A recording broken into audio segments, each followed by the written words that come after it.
July the 5th, 1954, and the BBC's first ever television news bulletin goes on the air. There was no presenter, just a disembodied voice, and there were no moving pictures. But it was a start. The French Union and Viet Minh representatives agreed on the subjects to be discussed. The programmes came from Alexandra Palace in North London. From here, the nation first heard news of triumphs and tragedies. Over to the newsroom. The death of John F. Kennedy happened in Dallas at 12:25. It's now feared that nearly 200 lives were lost when the coal tip at Aberfan near Merthyr Tydfil slid forward today. It engulfed an infant school and a row of houses. And it was at Ali Pali that the BBC first started broadcasts in colour. Good evening. And tonight, in France, well, 0 hour sort of. 8 o'clock. But there was soon a new home for news. It had started literally as an architect's squiggle on an envelope. Built in the 1950s, Television Centre in West London was positively futuristic. News arrived in 1969. This is BBC Television News. Television news in those days was a macho business and involved an awful lot of smoking.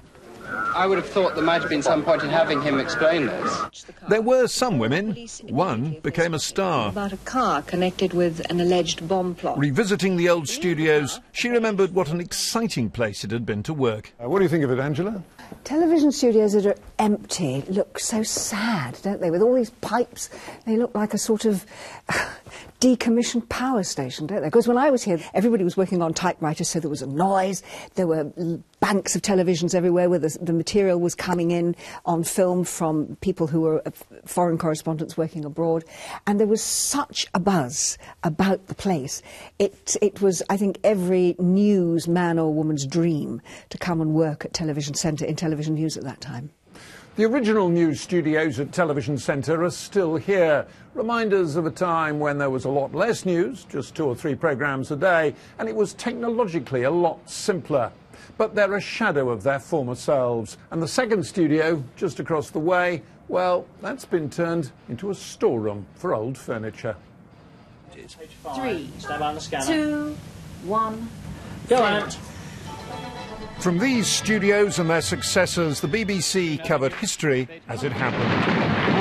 After an earlier confrontation down the end, which looked at the time like the kind of civil rights clash we knew from years ago.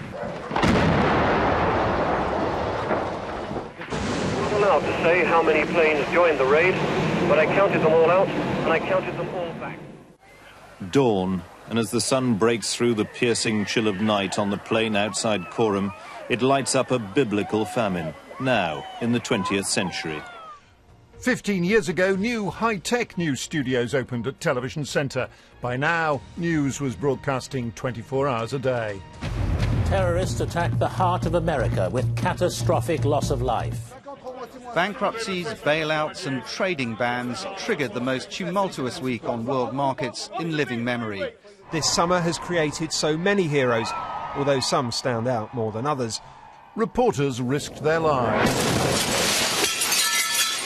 After 114 days, Alan Johnston emerged, weary but free, into the Gaza night. Sometimes the news was trivial. Sometimes, frankly, rather dull. In addition to its amendment, the Home Office has indicated it is willing to think again. And sometimes the news programmes themselves made the news. Where thousands of acres. Get security. Get security. I do apologise if you're hearing quite a lot of noise in this studio at the moment. I'm afraid that we have rather been invaded by some people.